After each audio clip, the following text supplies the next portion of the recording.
शास्त्रों में महाशक्ति या शक्ति शब्द के अलग अलग अर्थ बताए गए हैं।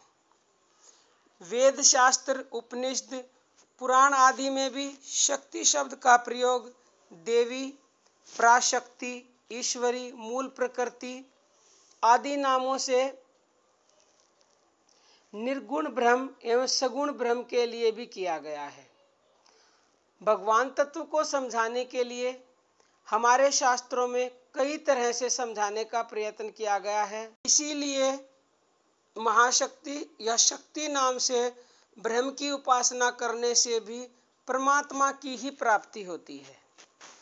एक ही परमात्म तत्व की निर्गुण, सगुण, निराकार, साकार, देव देवी, ब्रह्मा, विष्णु, शिव, शक्ति, राम, कृष्ण आदि अनेक नाम रूप से भक्त लोग उपासना करते हैं।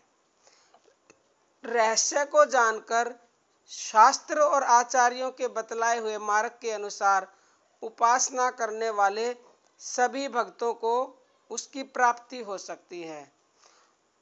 उस दया सागर प्रेम में सगुण निर्गुण रूप परमेश्वर को सर्वोपरि, सर्वज्ञ, सर्वशक्तिमान, सर्वव्यापी, संपूर्ण गुणाधार, निर्विकार, नित्य, परब्रह्म परमात्मा समझकर श्रद्धा पूर्वक निष्काम प्रेम से उपासना करना ही उसके रहस्य को जानकर उपासना करना है। इसलिए श्रद्धा और प्रेम पूर्वक परमेश्वरी महाशक्ति भगवती देवी की उपासना करनी चाहिए। वह निर्गुण स्वरूपा देवी जीवों पर दया करके स्वयं ही सगुण भाव को प्राप्त होकर ब्रह्मा, विष्णु और महेश रूप से उत्पत्ति, पालन और संहार कार्य करती है। स्वयं भगवान कृष्ण जी कहते हैं, तुम विश्व जननी मूल प्रकृति ईश्वरी हो। तुम ही सृष्टि की उत्पत्ति के समय आदि शक्ति के रूप में विराजमान रहती हो और स्वेच्छा से तीनों गुणों वाली बन जाती हो। यद्यपि वस्तुतः तुम निर्गुण हो तथापि प्रयोजनवश सगुण हो जाती हो। तुम परब्रह्म स्वरूप सत्य, नित्य एवं सनातनी हो। परम तेज स्वरूप और भक्तों पर अनुग्रह करने के लिए शरीर धारण करती हो। तुम सर्व स्वरूपा हो। तुम सर्व बीज स्वरूप, सर्व पूज्या एवं आश्रय रहित हो। तुम सर्वज्ञ, सर्व प्रकार से मंगल करने वाली एवं सर्व मंगलों की भी मंगल हो। उस ब्रह्म रूप चेतन शक्ति के दो स्वरूप हैं, एक निर्गुण और दूसरा सगुण।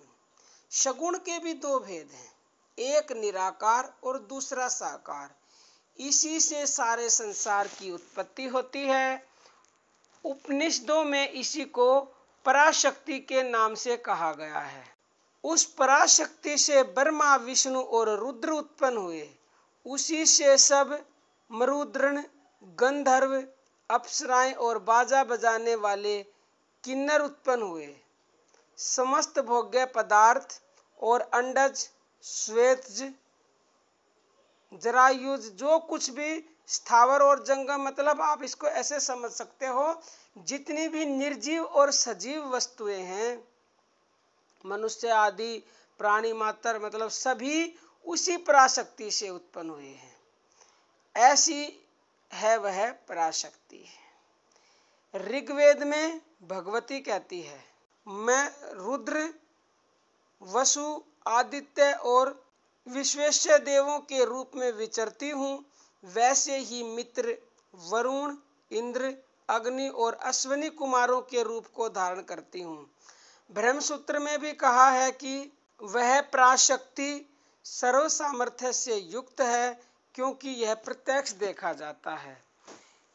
यहाँ भी ब्रह्म का वाचक स्त्रीलिंग शब्द आया है। ब्रह्म की व्याख्या शास्त्रों में स्त्रीलिंग, पुल्लिंग, नपुंसकलिंग आदि सभी लिंगों में की गई है। इसलिए महाशक्ति के नाम से भी ब्रह्म की उपासना की जा सकती है। श्री रामकृष्ण परमहंस ने माँ भगवती शक्ति के रूप में ब्रह्म की उपासना की थी। वे परमेश्वर को माँ, तारा, काली आदि नामों से पुकारते थे। और भी बहुत से महात्मा पुरुषों ने स्त्रीवाचक नामों से परमात्मा की उपासना की है। ब्रह्म की महाशक्ति के रूप में श्रद्धा, प्रेम और निष्काम भाव से उपासना करने से पर ब्रह्म परमात्मा की प्राप्ति हो सकती है। अब मैंने आपको बताया है कि आप अगर देवी भगवती की पूजा उपासना करते हैं, उनके नाम को जपते हैं, तो आपको परमात्मा की प्राप्ति तो होगी ही होगी।